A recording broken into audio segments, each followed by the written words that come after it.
यहाँ पर सीख रहे हैं प्रकाशिकी, और प्रकाशिकी का सबसे पहला इंपॉर्टेंट टॉपिक जो है किरण प्रकाशिकी का, वो है गोलीय अवतल पृष्ठ पर अपवर्तन का सूत्र। ठीक है, अगर आप देखेंगे इस इस क्वेश्चन को, तो ये टॉपिक कई बार पूछा है पेपर में, 22 में, 21 में, 23 में, बार बार आता है। ठीक है, और ये लॉन्ग क्वेश्चन है। तो यहाँ पर इसके फॉर्मूले को अगर हम बता दें, तो इसका जो मेन फॉर्मूला होता है, ठीक है, वो होता है n/v -1/u = n-1/r। इसी का हम लोगों को निगमन करना है। तो यहाँ पर देखिए, सबसे पहली बात, पृष्ठ क्या होते हैं। देखो, पृष्ठ होते हैं दो टाइप के, एक होता है गोलीय अवतल पृष्ठ, एक होता है गोलीय उत्तल पृष्ठ। अवतल पृष्ठ जो होता है वो इस तरीके से बनता है, इस तरीके से। ठीक है, ये इधर कांच का होता है पूरा, ये सब कांच का होता है। तो ये है गोलीय अवतल पृष्ठ। और गोलीय उत्तल पृष्ठ अगर आपको बनाना है तो इस तरीके से बना सकते हैं, इस तरीके से, ये। ठीक है, ये आपका गोलीय उत्तल पृष्ठ हो जाता है। तो हम यहाँ पर बेसिकली उत्तल या अवतल कोई भी एक ले सकते हैं, क्योंकि दोनों की डेरिवेशन एक जैसी ही रहती है। तो यहाँ पर हम क्या करेंगे, हम अवतल वाला बनाएंगे सबसे पहले। देखो,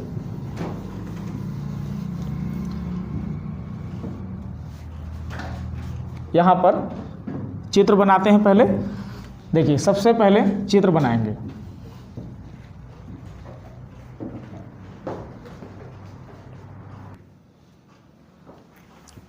चित्र काफ़ी छोटा तो नहीं बन गया है? ठीक है, देखो, तो यहाँ पर आपको दिख रहा होगा, ये हमारे पास एक गोलीय अवतल पृष्ठ है। ये क्या है? गोलीय अवतल पृष्ठ। ठीक है, और गोलीय अवतल पृष्ठ के ठीक सामने एक वस्तु रखी है O। इस वस्तु से एक आपतित किरण गई है, जो पृष्ठ से A बिंदु पर टकरा गई। टकराने के बाद चूंकि ये विरल माध्यम से सघन माध्यम में जा रही है, यानी कि हवा से कांच में जा रही है, इसलिए प्रकाश किरण अभिलंब की ओर झुक जाएगी, क्योंकि विरल माध्यम से सघन माध्यम में जाने वाली प्रकाश किरण अभिलंब की ओर झुक जाती है, अभिलंब की ओर झुक जाएगी। यहाँ पर ये आपतित किरण है, ये अभिलंब है। अभिलंब और आपतित किरण के बीच जो कोण बनता है उसे हम कहते हैं आपतन कोण, लिखते हैं I से।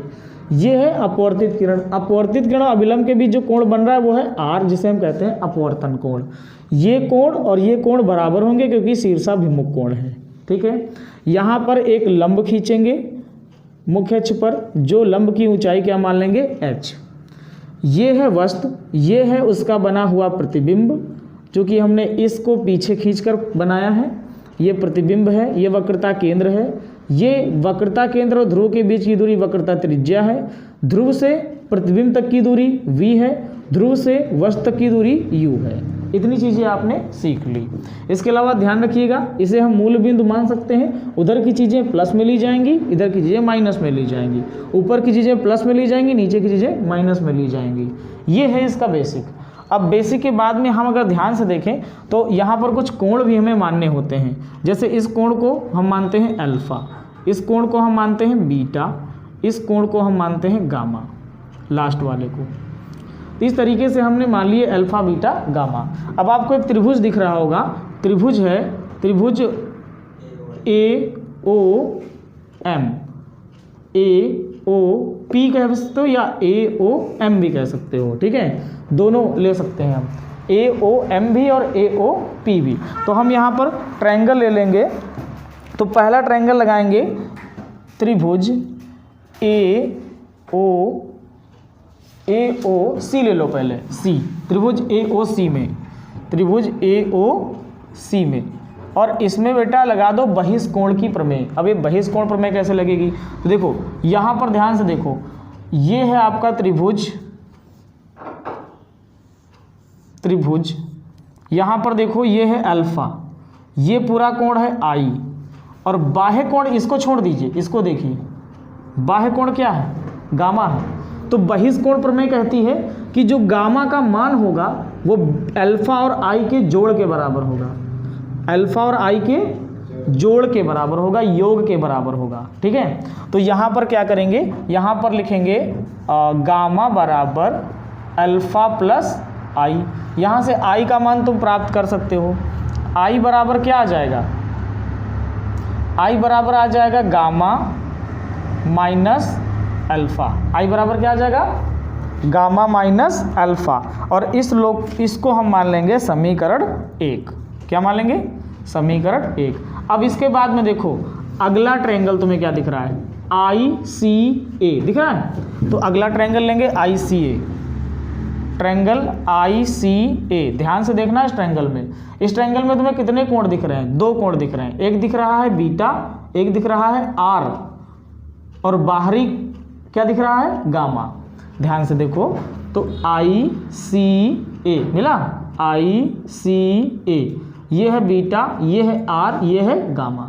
I मत गिनिए, I तो इसका भी हो जाएगा ना, I पूरे का हो जाएगा, इसका बीटा, इसका R, इसका गामा, ठीक है। तो देखिए यहाँ से हम लोग क्या करेंगे, यहाँ से बहिष्कोण प्रमेय लगा देंगे। बहिष्कोण प्रमेय क्या कहती है कि बाह्य कोण यानी कि गामा बराबर होगा आंतरिक दोनों कोणों के योग के, आंतरिक दोनों कोणों के योग के। तो आंतरिक दो कोण कौन कौन से हैं, बीटा प्लस आर। कौन कौन है, बीटा प्लस आर। ध्यान से देख लो, समझ में ना आया हो अगर देख लो, फिर से चित्र अलग बना देते हैं। बहुत ध्यान से इस चित्र को समझने की आवश्यकता है, नहीं तो जानते हो बहुत भूल जाओगे तुरंत।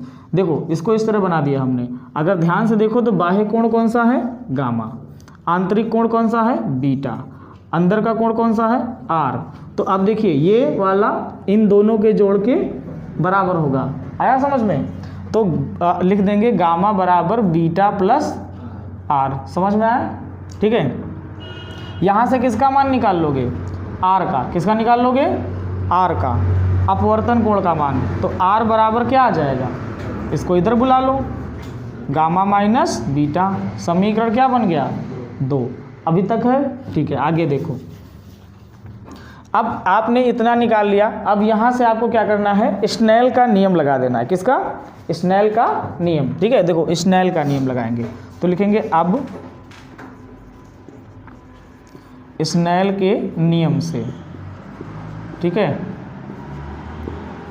स्नेल का नियम लगाएंगे। स्नेल का नियम क्या होता है, साइन आई बटे साइन आर बराबर n होता है। क्या होता है, n। लेकिन ध्यान रहे यहाँ पर हम लोग इधर का जो अपवर्तनांक है वो मानेंगे n1 और कांच का अपवर्तनांक क्या मानेंगे, n2। तो अपवर्तनांक क्या है, अलग अलग है, तो इसलिए n बराबर हो जाएगा n2/n1। तो n की जगह क्या लिखेंगे, n2/n1। इसका तिरछी गुणा कर देंगे, तिरछी गुणा कर देंगे तो आ जाएगा n1 साइन आई बराबर n2 sign are, n1 sign आई बराबर n2 साइन आर, ठीक है। यहाँ से एक चीज़ ध्यान दीजिए कि यहाँ पर ये वाले जो आई और आर होते हैं, आई और आर, ये बहुत ज़्यादा छोटे होते हैं, ठीक है। बहुत छोटे होने के कारण हम आई और साइन आई में बहुत ज़्यादा डिफरेंस नहीं कर पाते। मतलब अगर साइन आई का मान है 1 तो आई का मान होगा 0.999, ठीक है, 0.99। आई का मान होगा 0.99, तो साइन आई का मान कितना होगा, 1। तो दोनों लगभग क्या हैं, बराबर हैं, दोनों लगभग क्या हैं, बराबर हैं। तो इसीलिए हम लोग क्या करते हैं, लिखते हैं यहाँ पर, क्योंकि या यदि लिख देंगे यहाँ पर, यदि आई तथा आर अति सूक्ष्म हो तो साइन आई के बराबर हो जाएगा, साइन आर के बराबर हो जाएगा। तो अब अगर हम इसमें थोड़ा परिवर्तन करें तो क्या आ जाएगा, n1 आई बराबर n2 आर, ठीक है। यहाँ पर हम वैल्यू रख देंगे आई और आर की, तो आ जाएगा n1, आई की जगह रख देंगे हम लोग गामा माइनस अल्फ़ा, तो गामा माइनस अल्फ़ा बराबर n2, आर का मान हम लोग रख देंगे निकाल करके यहाँ से गामा माइनस बीटा, तो गामा माइनस बीटा, और इस तरीके से इसको थोड़ा हल कर देंगे तो आ जाएगा n1 alpha minus n1 gamma minus n1 alpha बराबर n2 gamma minus n2 beta. Gamma वाले एक पास कर लेंगे, ठीक है, गामा वाले एक पास, और इसको इधर बुला लेते हैं तो इधर ये प्लस में आएगा, तो आ जाएगा n2 beta minus n1 alpha बराबर n2 gamma minus n1 gamma. यहाँ से देखो इसको ऐसे ही रखेंगे N2 beta minus N1 alpha बराबर, इसमें से कॉमन मिल जाएगा गामा, तो बचेगा N2 माइनस N1 और बाहर हो गया गामा। इसको मानेंगे समीकरण 3। ठीक है, अब यहाँ पर अगर आपको मेन फार्मूला लाना है तो अल्फ़ा बीटा और गामा के मान प्राप्त करने होंगे। अल्फ़ा बीटा और गामा के मान प्राप्त करने होंगे। अल्फ़ा बीटा गामा के मान प्राप्त करने के लिए हमें फिर से चित्र में वापस चलना पड़ेगा। ठीक है, और चित्र में वापस चलेंगे तो हम फिर से त्रिभुज लेंगे, लेकिन इस बार जो त्रिभुज बनाएंगे वो पूरा लेंगे AMO या AOM। लेकिन ध्यान रहे ये M चूँकि इसकी वक्रता बहुत कम होगी ना, अल्फ़ा बीटा गामा बहुत छोटे होंगे। अल्फ़ा बीटा गामा अगर छोटे होंगे तो उसका तात्पर्य ये हुआ कि जो M है वो कहाँ होगा, P पे ही होगा। तो हम त्रिभुज AOP मान सकते हैं डायरेक्ट। आया समझ में? तो यहाँ से लिखेंगे त्रिभुज AOP में। ठीक है, त्रिभुज AOP में, त्रिभुज AOP में हम लेंगे tan अल्फ़ा। क्या लेंगे? tan alpha. तो आ जाएगा tan अल्फ़ा बराबर, देखो tan अल्फ़ा क्यों ले रहे हैं, क्योंकि अल्फ़ा जो है लगभग tan अल्फ़ा के बराबर होगा, क्योंकि अल्फ़ा बहुत छोटा होगा। तो यहाँ से आ जाएगा अल्फ़ा बराबर tan अल्फ़ा और बीटा बराबर tan बीटा और गामा बराबर होगा tan गामा के। ठीक है, tan अल्फ़ा। अब tan बराबर होता है लाल बटे कक्का में लंब बटे आधार, लंब बटे आधार। ठीक है, लंब क्या है H, आधार क्या है P से लगाकर O तक, तो आ जाएगा H upon PO। H upon PO कितनी दूरी है, P से लगा के O तक, क्या है U। इधर है तो माइनस में लिया जाएगा, उधर होता तो प्लस में लेते, तो माइनस का U। इसको फाइनली सॉल्व करके तुम लिख सकते हो माइनस H अपॉन U, या नीचे ही माइनस रखो, कोई फ़र्क नहीं पड़ने वाला। ठीक है, या ये माइनस ऊपर कर दो तब भी कोई दिक्कत नहीं, माइनस H अपॉन U, कोई टेंशन। यहाँ से देखो tan बीटा भी वही है, लंब बटे आधार। लंब हमेशा क्या है H ही है, तो H ले लेंगे। ठीक है, ये बीटा एंगल है, देखो ध्यान से, इसके सामने लंब H है और इसका आधार क्या होगा, तो P से लगाकर कहाँ तक, I तक, और P से लगाकर I तक यहाँ पर लिख देते हैं PI, आधार हो जाएगा H अपॉन PI। P से लेकर I तक की दूरी क्या है V, और V भी किस में ली जाएगी, उल्टे हाथ में, माइनस में। ये मैंने बताया था तुम्हें, इधर का प्लस इधर का माइनस, तो ये माइनस में, इधर जो भी माइनस में लिया जाएगा, इसलिए ये भी माइनस, ये भी माइनस। ठीक है, और ये भी माइनस में लिया जाएगा। फिलहाल यहाँ पर ये माइनस ऊपर भेज सकते हो, तो आ जाएगा माइनस H अपॉन V। इसी तरीके से tan गामा निकाल दो, tan गामा भी होगा H अपॉन आधार, तो आधार इसका क्या है P से लगाकर C तक, तो हो जाएगा PC, और H अपॉन PC क्या है माइनस R, तो यहाँ माइनस R कर देंगे, तो आ जाएगा माइनस H अपॉन R। अब देखो ध्यान से, तो अल्फ़ा भी निकल गया, बीटा भी निकल गया और गामा भी निकल गया। यहाँ पर मैंने ट्रायंगल AOP कामा ट्रायंगल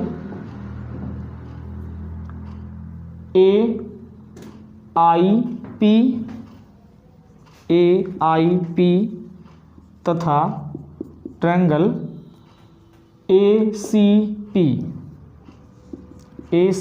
में ऐसे डायरेक्ट तीनों लिख देंगे, क्योंकि तीनों का हमने लिए, इसलिए तीनों लिख दिया। ठीक है, तीनों से लिया। तो इस तरीके से अल्फ़ा बीटा गामा के मान निकल गए।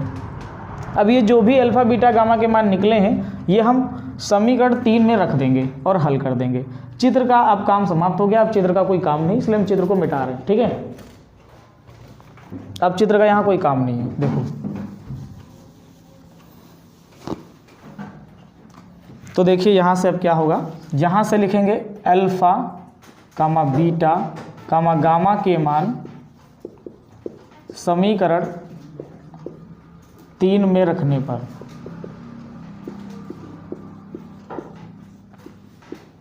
रख देंगे, समीकरण 3 में। ठीक है, देखो ये आ जाएगा N2 बीटा, तो ध्यान से देखना N2 ऐसे ही रहेगा, और बीटा का मान कितना है माइनस H बटे V, तो आ जाएगा N2 गुणे माइनस H बटे V। ठीक है, इसके बाद में देखो माइनस n1 अल्फ़ा, अल्फ़ा का मान है -h/u, -h/u हो जाएगा। इसके बाद में देखो ध्यान से, बराबर का निशान है बराबर का निशान लगा दिए। n2 - n1 into gamma, gamma का मान कितना है -h/r कर दिए। यहाँ से -h कॉमन मिल रहा है तो -h कॉमन ले लिया, बचा n2/v -n1/u बराबर -h और ब्रैकेट में बचा n2 - n1 बटे r। -h से -h कैंसिल हो गया तो बचा n2/v -n1/u बराबर n2 - n1/r। इस तरीके से ये एक फॉर्मूला प्रूव हो गया। बट हमको ये नहीं लाना था, हमको ये लाना है, हमको जो लाना है वो दूसरा है, ठीक है। तो उसको कैसे लाएंगे, उसके लिए क्या करोगे, तुम सबको n1 से भाग कर दोगे, सभी को ऊपर अंश में सब में n1 से भाग कर देंगे, ठीक है। तो आ जाएगा n2/n1 अपॉन में v माइनस n1/n1 अपॉन में u बराबर आ जाएगा n2/n1 माइनस n1/n1 अपॉन में r। अब देखिए n2/n1 को कहते हैं n, अभी मैंने पीछे बताया था स्नेल के नियम में, n2/n1 को क्या कहते हैं, n कहते हैं। तो इसकी जगह क्या हो जाएगा, n हो जाएगा, n/v माइनस n1 से n1 कट जाएगा, 1 आ जाएगा बराबर, यहाँ भी n हो जाएगा, यहाँ कट जाएगा, 1 आ जाएगा अपॉन में r। और इस तरीके से ये अपवर्तन का फॉर्मूला हमने प्राप्त कर लिया, ठीक है। तो ये है आपकी डेरिवेशन, आप लोग इसको देख सकते हैं, ठीक है, स्क्रीनशॉट भी ले सकते हैं। फिर से समझा दे, एक बार रिपीट कर देते हैं, देख लो। चित्र तो मैंने मिटा दिया है। सबसे पहले एक ट्रायंगल लेंगे AOC, या इसको आप OCA जो भी लिखना चाहो, उसमें गामा बराबर बहिष्कोण प्रमेय लगाई गई थी। बहिष्कोण प्रमेय से आया था गामा बराबर अल्फा प्लस आई। फिर यहाँ से हमने क्या किया, अल्फा को इधर ले आए, अल्फा इधर प्लस में, इधर किस में आ जाएगा, माइनस में। तो आई बराबर आ जाएगा गामा माइनस अल्फा, या आई का मान निकल आया, समीकरण 1 मान लिया। और फिर ले लिया ट्रायंगल ICA बहिष्कोण में, उसमें भी लगा दी। तो गामा बराबर आया बीटा प्लस आर। अब आर को इधर लाएंगे, बीटा को इधर लाएंगे तो आर का मान मिल जाएगा, आर का मान मिल जाएगा beta minus gamma minus beta, समीकरण 2 मान लिया। अब स्नेल का नियम लगा दिया, जो कि होता है sine i upon sine r बराबर n, बट n की जगह पर हम लेंगे n2/n1 सूत्र होता है। फिर तिरछी गुणा करा दिया तो आया n1 साइन आई बराबर n2 साइन आर।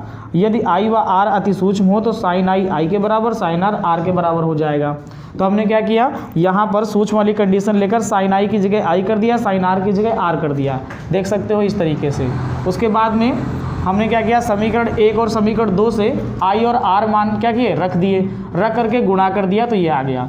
गुणा करके अल्फा वाले एक पास कर लिए और बाकी सब अलग कर दिए। फिर अल्फा को कॉमन ले लिया तो समीकरण 3 मिल गया। उसके बाद में चित्र की मदद से AOP triangle AIP triangle ACP में क्या किया, इन कोणों को छोटा मानकर इनसे अल्फा बीटा गामा के मान निकाल लिए, अल्फा बीटा गामा के मान निकाल लिए।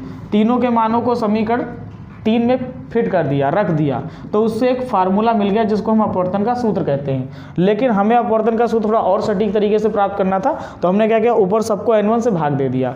हमें पता है n2/n1 को n कहते हैं, इसीलिए हमने n लिख दिया। n1 से n1 कट जाएगा, 1 आ जाएगा, तो 1 आ गया।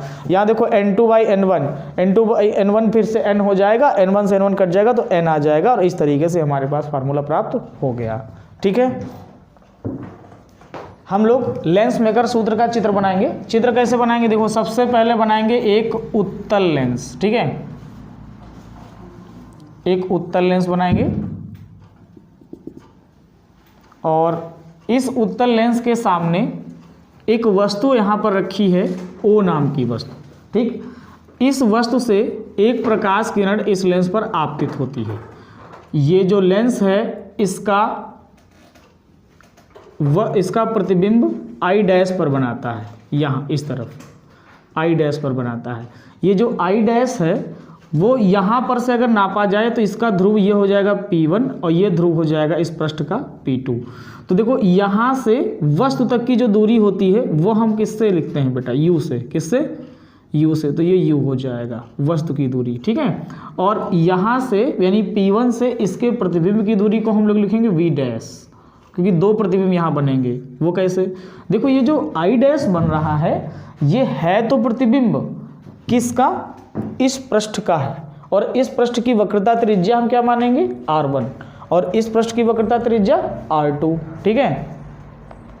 ये वाला जो I डैश है ये इमेज है किसका, इस वाले पृष्ठ का है, ठीक है।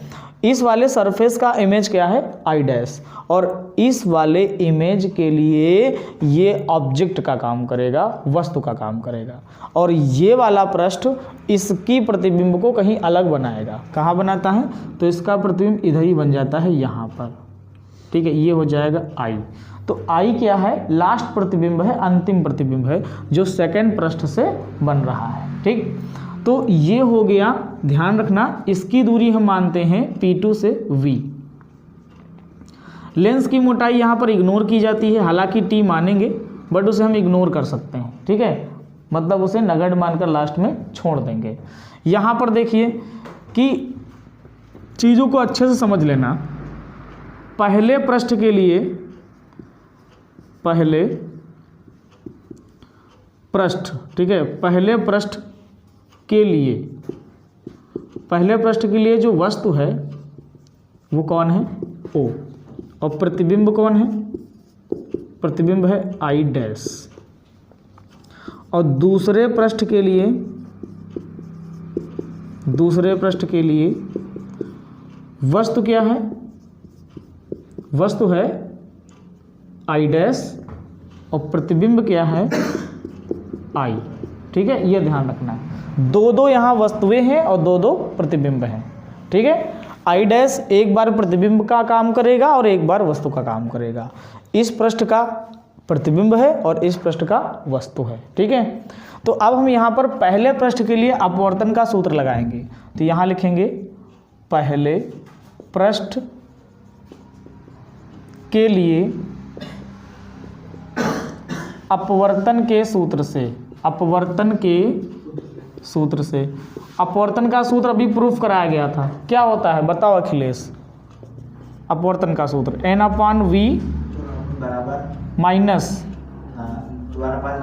1/U is equal to N-1/R, ठीक है, ये होता है फॉर्मूला। तो यहाँ पर ध्यान से देखो, पहले पृष्ठ के लिए ये क्या होता है बेटा, प्रतिबिंब। क्या होता है? प्रतिबिंब। पहले पृष्ठ का प्रतिबिंब की दूरी क्या है, V डैश है। तो यहाँ पर V नहीं बल्कि क्या आ जाएगा, V डैश आ जाएगा, ठीक है। पहले पृष्ठ के वस्तु की दूरी क्या है, U है। पहले पृष्ठ के वस्तु कौन है, O।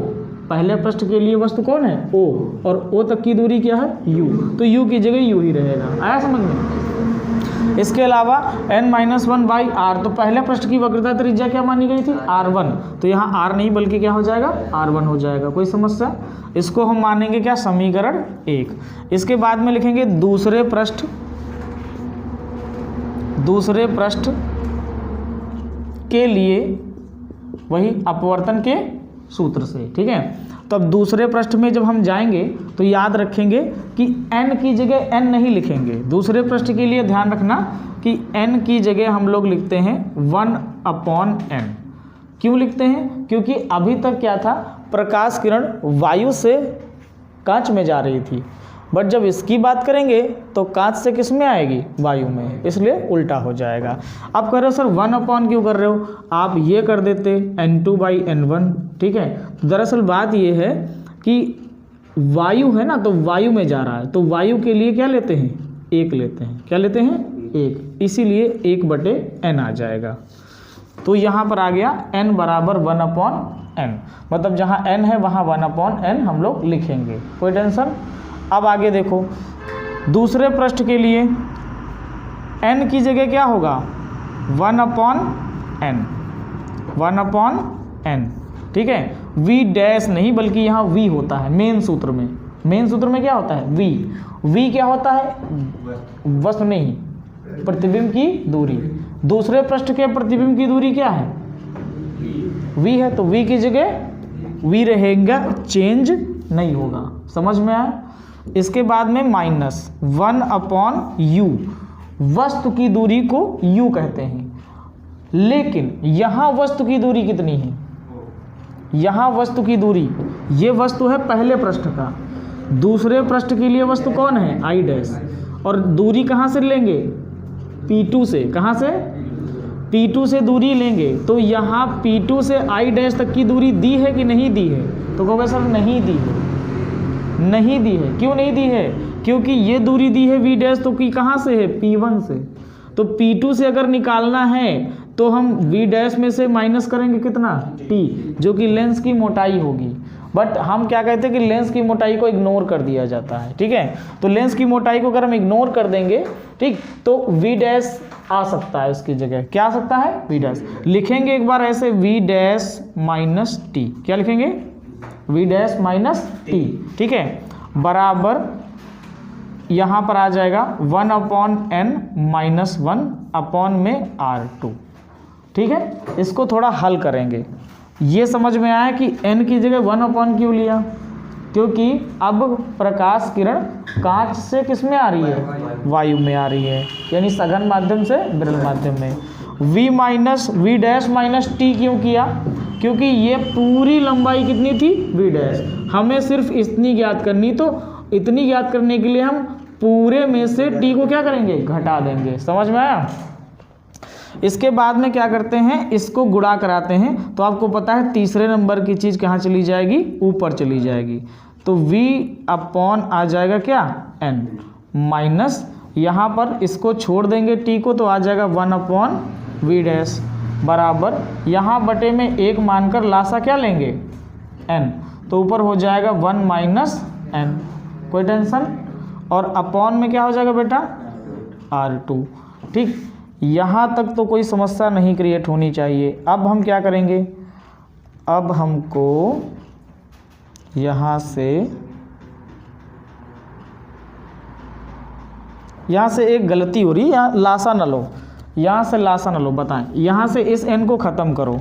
तो इस n को ख़त्म करने के लिए ऊपर किससे गुणा कराना होगा? n से गुणा करा दो, सबसे बेस्ट ऑप्शन है, ठीक है। सब जगह n से क्या करा दो? गुणा, ऊपर। तो यहाँ हो जाएगा n/n, कट जाएगा, क्या बचेगा? 1/v माइनस, यहाँ क्या हो जाएगा? n बटे क्या हो जाएगा? v डैश बराबर, यहाँ n/n कट जाएगा, क्या आएगा? 1 माइनस, यहाँ n से गुणा होगा, क्या आएगा? n अपॉन में क्या? r2। इतना समझ में आया? ठीक है। यहाँ से आ जाएगा 1/v माइनस n/v डैश, और यहाँ से माइनस कॉमन कर लो तो आ जाएगा n-1/r2, पलट जाएगा, ठीक है। और इसे हम मान लेंगे समीकरण 2। क्या मान लेंगे? समीकरण 2। अब समीकरण 1 व 2 को हल करने पर, ठीक है, समीकरण 1 व 2 को क्या करने पर? हल करने पर। समीकरण 1 व 2 से, समीकरण 1 व 2 में ध्यान से देखो तो समीकरण 1 में जो चीज़ ये प्लस में है वही चीज़ इसमें क्या है? माइनस में। तो ये प्लस माइनस क्या होगा? कट जाएगा, ठीक है। हम कर क्या रहे हैं? जोड़ रहे हैं, दोनों समीकरणों को जोड़ रहे हैं। जोड़ने से चिन्ह बदलते नहीं हैं, ठीक है। ये किस में है? प्लस में। किस में है? तो प्लस में ही नोट कर लो, प्लस में नोट कर लिया। आया समझ में? ये किस में है? तो माइनस में ही नोट कर लो, बराबर, ठीक। ये किस में है? प्लस में। प्लस वाला पहले लिखेंगे। ये किस में है? माइनस में, तो माइनस आ जाएगा। ऊपर कुछ कॉमन मिल रहा है, n-1 बचेगा क्या? 1/r1 minus 1/r2। कोई दिक्कत? अब देखो इसमें क्या करेंगे? यहाँ से लिखेंगे माना u बराबर अनंत। वस्तु कहाँ पे है? अनंत पे। वस्तु अगर अनंत पे होगी तो प्रतिबिंब फोकस पे बनेगा। प्रतिबिंब कहाँ बनेगा? फोकस पे। तो v बराबर हो जाएगा f। आ गया समझ में? अब इसको रख दें यहाँ पर, v की जगह क्या रख देंगे? f, और -1/∞ अनंत, और यहाँ पर ये, और यहाँ पर 1/R1, यहाँ पर 1/R2। अब देखो 1 अनंत तो 0 हो जाएगा, तो उसको छोड़ देंगे, ठीक है। तो आ जाएगा 1/f is equals to n-1, और यहाँ क्या लिखें बोलो, 1/R1 माइनस 1/R2, ठीक है। देखो बोलते रहो, नहीं तो नींद आने लगेगी। रामायण पूरी रात पढ़ते हुए नींद आती नहीं आती ना, तो इसमें भी नहीं आएगी। तो बताओ समझ में आया कि नहीं आया? ये है लेंस मेकर सूत्र, इंपॉर्टेंट है, वेरी इंपॉर्टेंट है, आ सकता है पेपर में, ठीक है। नोट करना चाहो नोट कर लो।